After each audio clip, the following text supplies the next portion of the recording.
Hello दोस्तों, एक बार फिर से स्वागत है आपका हमारे यूट्यूब चैनल में। तो आज जो है हम अपना सेकंड असाइनमेंट बीएड का सेकंड असाइनमेंट आपको दिखाएंगे कि किस तरीके से बनाया जा सकता है। आप इसका कवर आप देख सकते हैं, मैंने किस तरीके से इसका कवर को डेकोरेट किया है। यहाँ पे हमने कुछ फ्लावर्स कट किए हैं जो आप नॉर्मली कैसे भी कट कर सकते हैं क्राफ्ट के थ्रू, पेपर फोल्डिंग करके। हमने यहाँ पे 2 फ्लावर्स इस तरह से यहाँ पे डेकोरेट करे हैं, 2 इस साइड और 2 इस साइड। और ये सब्जेक्ट जो है मैं आपको बता दूँ, ये है पत्र लेखन, परीक्षा प्रश्न पत्र और रिज्यूम। तो ये तीनों के तीनों टॉपिक हमारे इस फाइल के है उसकी तरफ को।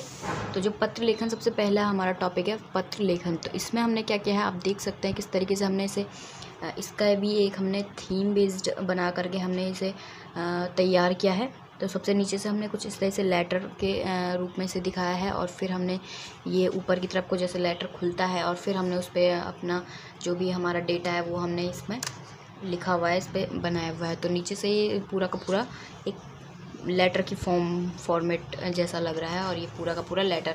तो आप जब भी असाइनमेंट बनाए किसी न किसी थीम पे बेस्ड अगर आप बनाएंगे तो आपका असाइनमेंट ज़्यादा क्रिएटिव, ज़्यादा अट्रैक्टिव लगेगा। तो इस तरीके से हमने सबसे पहले पत्र और पत्र लेखन यहाँ पे दोनों को डिस्कस किया है कि पत्र आखिर होता क्या है, और उसके बाद पत्र लेखन क्या होता है, मतलब आप किन किन को आप लेटर लिख सकते हो, और किन किन चीज़ों के ज़रिए आप आजकल क्या क्या साधन हमारे पास मौजूद हैं। इस तरीके से अगर आजकल के लोग पत्र लिखना कम कर रहे हैं तो क्या क्या ऐसे साधन हैं जिनकी वजह से लोग एक दूसरे का हाल चाल पूछते हैं। तो ये चीज़ें बेसिकली इसमें फ़र्स्ट टॉपिक है। इतना सब कुछ हम पढ़ेंगे नहीं, वरना जो हमारी वीडियो है वो काफ़ी लेंथी हो जाएगी। और अगर आपको हमारी ऐसी वीडियोज़ पसंद आते हैं तो चैनल को सब्सक्राइब ज़रूर करें, और जो बेल आइकन आपको दिखेगा उसे ज़रूर हिट करें, और इन वीडियोज़ को अपने फ्रेंड्स के साथ ज़रूर शेयर करें अगर आपको ये वीडियोस पसंद आती हैं तो। और अगर आपको इनमें से भी कोई टॉपिक अगर आपको पसंद आता है तो आप सिंपली आप वीडियो को पॉज कर सकते हैं और तब आप इसे लिख सकते हैं। तो यहाँ पे हमने थोड़ा बहुत पत्र के बारे में बताया है, पत्र लेखन के बारे में बताया है। नेक्स्ट जो हमारा है वो है पत्र लेखन का महत्व। तो यहाँ पे हमने पत्र लेखन का महत्व बताया है कि आखिर पत्र लेखन का महत्व क्या है, वो चीज़ें हमने यहाँ पे बताई है। आप देख सकते हैं कि पत्र लेखन 2 व्यक्तियों के बीच होता है, निश्चल भावों और विचारों का आदान प्रदान पत्र लेखन द्वारा ही संभव है। तो ये चीज़ें हमने इसमें बताई हुई हैं। और नेक्स्ट जो हमारा टॉपिक है वो पत्र लेखन एक कला है।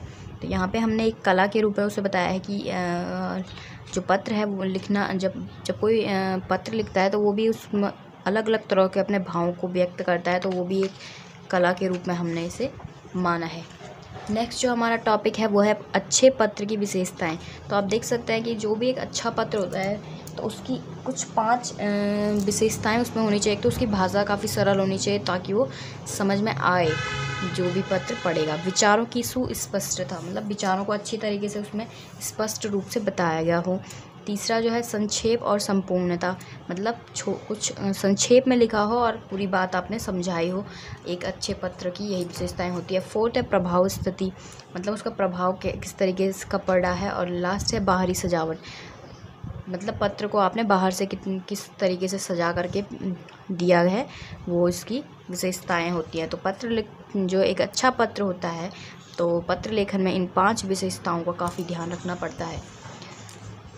नेक्स्ट जो हमारा टॉपिक है वो है पत्रों के प्रकार। तो आप देख सकते हैं यहाँ पे 2 तरह के पत्र होते हैं, एक तो होता है फॉर्मल लेटर, एक होता है इनफॉर्मल लेटर। तो फॉर्मल यानी कि औपचारिक पत्र, इनफॉर्मल यानी कि अनौपचारिक पत्र।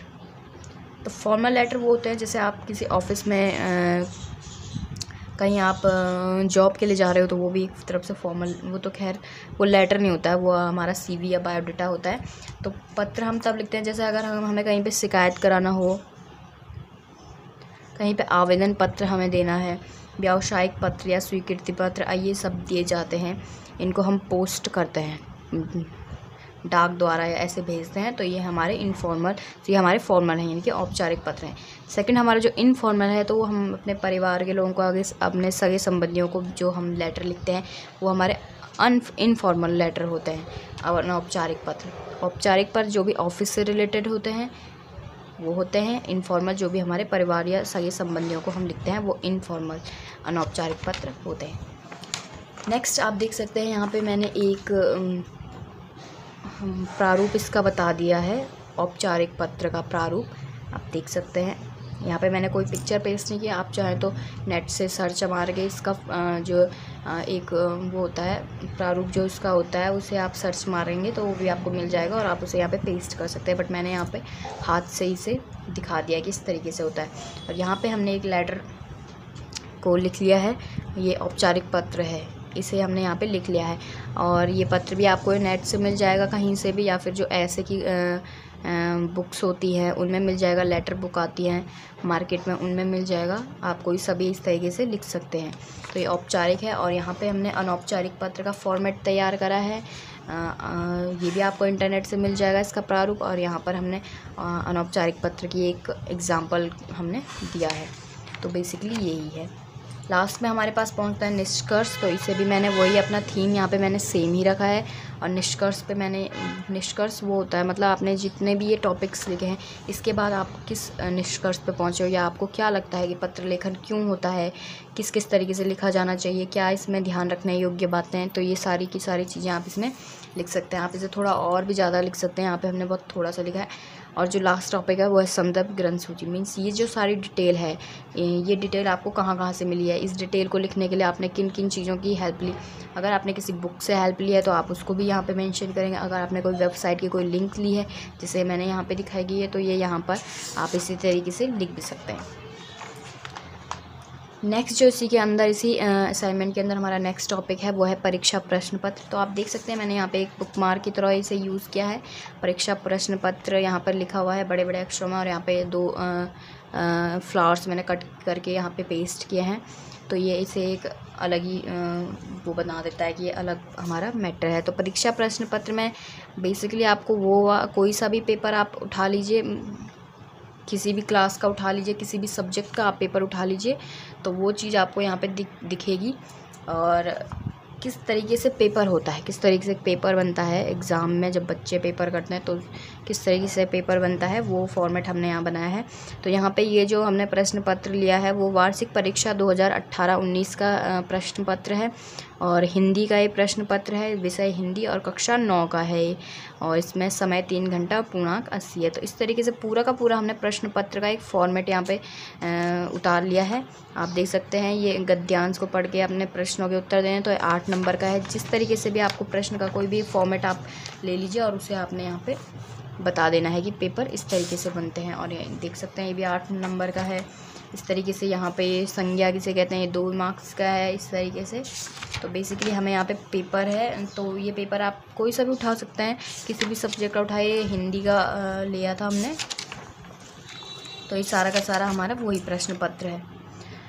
नेक्स्ट जो हमारा टॉपिक था वह है रिज्यूम। तो रिज्यूम में भी मैंने यहाँ पर एक बुकमार्क का यूज़ किया और यहाँ पे कुछ फ्लावर्स लगा लिए हैं कुछ इस तरीके से, ताकि एक अलग ही पार्ट लगे। और ये अलग पोर्शन है क्योंकि रिज्यूम, तो यहाँ पे सबसे पहले हमने रिज्यूम को डिफ़ाइन किया है कि आखिर होता क्या है। रिज्यूम एक ऐसा डॉक्यूमेंट होता है जो आपकी शिक्षा, योग्यता, कार्य अनुभव, उपलब्धियों का उस कंपनी के HR मैनेजर के पास संक्षिप्त विवरण होता है। तो ये बेसिकली आप जब कहीं पे अप्लाई करते हो किसी पोजीशन के लिए, किसी पोस्ट के लिए आप अप्लाई करते हो, तो वहाँ पे आप रिज्यूम ले जाते हो। तो ये वो चीज़ है। तो यहाँ पे हमने थोड़ा बहुत इसके बारे में लिखा हुआ है, आप देख सकते हैं इसे। और डेकोरेशन भी करना है आपको, कलर भी करना है, तभी आपका असाइनमेंट जो है वो एट्रैक्टिव लगेगा। नेक्स्ट मैंने यहाँ पे रिज्यूम का फॉर्मेट बना करके एक इंटरनेट से ही निकाला हुआ था और वो मैंने यहाँ पे पेस्ट किया है। ये मिल जाते हैं इंटरनेट में, अगर आप रिज्यूम फॉर्मेट करके डालोगे तो काफ़ी सारे मिल जाएंगे, आप कोई सभी एक निकलवा सकते हो। नेक्स्ट है हमारे पास रिज्यूम का उद्देश्य, क्या कि किस उद्देश्य से हमें रिज्यूम लिखते हैं हम, उसके पीछे उद्देश्य क्या है हमारा। तो मतलब जब हम रिज्यूम बनाते हैं तो जाहिर सी बात है हम किसी कंपनी में अप्लाई कर रहे होते हैं, तो उसमें के लिए हमें जॉब प्रोफाइल, रोल, रिस्पॉन्सिबिलिटी, इन चीज़ों जो भी पद होते हैं, जो भी पोस्ट होती है, उन चीज़ों पर जब हम अप्लाई करते हैं तो तब हम रिज्यूम बनाते हैं। तो ये चीज़ है। उसके बाद जब अगर आपका रिज्यूम सेलेक्ट होता है तब आपको इंटरव्यू के लिए बुलाया जाता है। नेक्स्ट है रिज्यूम के प्रकार। तो यहाँ पे 3 तरह के हमने रिज्यूम बता दिए हैं। यहाँ पे थोड़ा बहुत ही उनके बारे में लिखा है, ज़्यादा डिटेल में नहीं लिखा है। रिज्यूम का महत्व यहाँ पे बताया है कि क्या महत्व होता है रिज्यूम का, कि मतलब कितना अच्छा आपका इफ़ेक्ट पड़ेगा किसी भी HR मैनेजर पे जिस हिसाब का आपका रिज्यूम होगा। तो रिज्यूम का महत्व यहाँ पे बताया गया है। नेक्स्ट है रिज्यूम में दी जाने वाली जानकारी। तो ये चीज़ मेन पार्ट है कि रिज्यूम में आप जो जानकारी दे रहे हो वो क्या क्या होनी चाहिए। तो फर्स्ट इसमें है संपर्क की जानकारी होनी चाहिए, सेकंड है करियर उद्देश्य होना चाहिए, आप देख सकते हैं। थर्ड है कार्य अनुभव होना चाहिए। फोर्थ है शैक्षणिक योग्यता, और फिफ्थ है यहाँ पे योग्यता और रुचियाँ होनी चाहिए, और लास्ट में अतिरिक्त कोर्स जो भी आपने किया है वो चीज़ें। तो ये 6 चीज़ें ऐसी हैं जो आपके रिज्यूम में आपको मेंशन करके रखनी चाहिए। नेक्स्ट है रिज्यूम बनाते समय ध्यान रखने योग्य बातों। रिज्यूम बनाते समय आपको किन किन बातों का ध्यान रखना चाहिए वो उसके पीछे उसे भी आपको यहाँ पे लिखना पड़ेगा। आप और भी टॉपिक्स लिख सकते हैं, वो आपको सर्च करने पड़ेंगे। तो जैसे ये है कि रिज्यूम को छोटा, सरल, प्रभावशाली और व्यावसायिक होना चाहिए। मतलब ये नहीं है कि आपने 6-7 पेजों का रिज्यूम तैयार करके आपने कंपनी में दे दिया, उसे तो कोई भी नहीं पढ़ेगा इतना लंबा चौड़ा। इसलिए रिज्यूम को ज़्यादा से ज़्यादा 1 या 2 पेजों तक ही होना चाहिए। जैसे हमने यहाँ पे 5th नंबर में डाल ही रखा है कि रिज्यूम में 2 पेज से ज़्यादा नहीं होने चाहिए। तो ये चीज़ें हैं, तो इन चीज़ों को आपको ध्यान रखना होता है। रिज्यूम में सिर्फ उसी से संबंधित योग्यताएं जैसे क्वालिफिकेशन, स्किल्स, वर्क एक्सपीरियंस और कीवर्ड होने चाहिए। ज़्यादा आपको भरना नहीं है कि आपको सब कुछ नहीं बताना है। जैसे कि अपनी पर्सनल डिटेल्स को आपको ज़्यादा मेंशन नहीं करना चाहिए रिज्यूम में। अगर मांगी गई हो तब आपको बतानी होती है, अदरवाइज़ इन चीज़ों की उतनी ज़्यादा ज़रूरत नहीं होती है। नेक्स्ट है आपका बायोडाटा। तो बायोडाटा क्या होता है? बायोडाटा की फुल फॉर्म है बायोग्राफिकल डाटा। बायोग्राफिकल डाटा, तो बायोडाटा ये है बायोग्राफिकल डाटा। और बायोडाटा में आपकी पर्सनल इन्फॉर्मेशन लिखी होती है। जो आपका रिज्यूम है उसमें आपकी पर्सनल इन्फॉर्मेशन को आप ज़्यादा मेंशन नहीं करते हो, बट बायोडाटा में आपकी पर्सनल इन्फॉर्मेशन लिखी होती है। तो ये चीज़ है, दोनों में डिफरेंस आप समझ रहे होंगे। नेक्स्ट हमारा जो टॉपिक है वो है रिज्यूम एंड सीवी में अंतर। तो यहाँ पे मैंने एक सीवी का फॉर्मेट यहाँ पे लगाया हुआ है इंटरनेट से ही निकाल के, और यहाँ पे मैंने रिज्यूम और सीवी दोनों को डिफ़ाइन किया है, आप देख सकते हैं। और अगर आपको इसमें से लिखना हो तो आप इसे पॉज भी कर सकते हैं, अब वीडियो को रोक करके, और फिर आप इसे लिख सकते हैं। और आप देख सकते हैं मैंने किस तरह से डेकोरेट किया है। कलर मैंने हर जगह पे चेंज करे हुए हैं, इनके जो बैकग्राउंड में मैंने कलर लगाए हुए हैं वो। नेक्स्ट हमारा टॉपिक है वो है रिज्यूम की विशेषताएं। आप देख सकते हैं यहाँ पे मैंने एक रिज्यूम का ही फॉर्मेट लगाया है, और इसकी विशेषताएं क्या होती हैं जब भी आप कोई रिज्यूमे तैयार करते हैं। तो सबसे पहले इसमें होनी चाहिए स्पष्टता, मतलब आपका जो रिज्यूम है वो बिल्कुल स्पष्ट होना चाहिए। दूसरा है रचनात्मकता होनी चाहिए। तीसरा अखंडता। फोर्थ टीम भावना। फिफ्थ है संप्रेषण कौशल, और लास्ट है सामुदायिक सेवा। तो ये 6 टॉपिक जो आपके रिज्यूम को और भी ज़्यादा क्रिएटिव बनाते हैं। लास्ट और नेक्स्ट टॉपिक हमारा रिज्यूम की आवश्यकता की, क्यों आवश्यकता पड़ती है हमें रिज्यूम की। तो वही है, जब भी हम किसी नौकरी के लिए आवेदन करते हैं तो हमें रिज्यूम की आवश्यकता पड़ती है, तथा जब साक्षात्कार के लिए यानी इंटरव्यू के लिए जाते हैं तो उस समय भी हमें रिज्यूम की आवश्यकता पड़ती है। तो इस तरीके से जब भी आप किसी भी पोस्ट के लिए अप्लाई करो तो वहाँ पर आपको रिज्यूम की आवश्यकता पड़ेगी, क्योंकि आप हर जगह पर अपने इतने सारे डॉक्यूमेंट्स फाइल लेकर के नहीं जा सकते हो। तो नेक्स्ट हम पहुंच गए यहाँ पे निष्कर्ष पे। तो निष्कर्ष हमारा ये है निष्कर्ष, फिर मैंने वही बताया आपको, जैसे पहले बताया था कि इतने सारे सारे टॉपिक्स पढ़ने के बाद आप किस निष्कर्ष पे पहुंचते हो, तो वो ये चीज़ आपको यहाँ पे देखनी पड़ेगी। यहाँ पे आपको वही चीज़ें मेंशन करनी पड़ेगी। जैसे यहाँ पे रिज्यूम अपने आप को दूसरों के सामने पेश करने का सबसे पहला आसान और ज़रूरी साधन है, इस तरीके से। दूसरा है रिज्यूम फाइल का नाम लघु, सरल और सूचनात्मक रखें। तीसरा थर्ड पॉइंट यहाँ पे आपका रिज्यूम टाइपिंग त्रुटियों से मुक्त और सादे सफ़ेद कागज़ पर हो। सादे सफ़ेद कागज़ पर हो। तो यहाँ पे सफ़ेद कागज़ पर ये लिखा होना चाहिए, ऐसा नहीं कि आपने कलरफुल। तो उसमें क्या होता है, काफ़ी सारे प्रिंट आपके हमारे हो सकता है कि ना दिखें, ज़्यादा साफ़ ना दिखें, तो इसलिए सफ़ेद कागज़ का ही आपको यहाँ पे यूज़ करना चाहिए। जो A4 शीट आती है उनका आप यूज़ कर सकते हो। रिज्यूम की फॉर्मेटिंग का पूरा ध्यान रखें कि आपको कितना साइज़ में आपको रखना है फ़ॉन्ट को, और ज़्यादा मोड़े नहीं। ऐसा नहीं कि आपने बिल्कुल उसके 4-5 लेयर लगा के बिल्कुल जेब में पॉकेट में रख रखा है और तब आप खोल रहे हैं, इतना ज़्यादा नहीं, उसे कम से कम मोड़ने की कोशिश करें। और लास्ट में हमारा संदर्भ ग्रंथ सूची, और ये वहाँ पे फिर वही चीज़ आप लिखोगे। कोई भी लिंक आप डाल सकते हो या फिर कोई भी बुक का नाम आप डाल सकते हो जहाँ से भी आपको ये सारी की सारी डिटेल मिली है।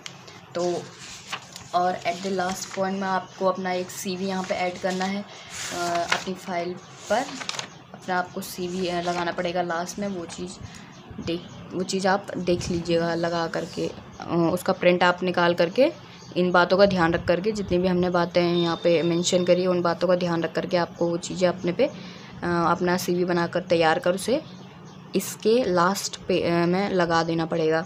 तो ये आपकी पूरी फ़ाइल कंप्लीट हो जाएगी इससे। तो टॉपिक है यहीं पे ख़त्म करते हैं, और ऐसे ही वीडियोस को पाने के लिए चैनल को लाइक शेयर सब्सक्राइब करते रहें। Thank you so much.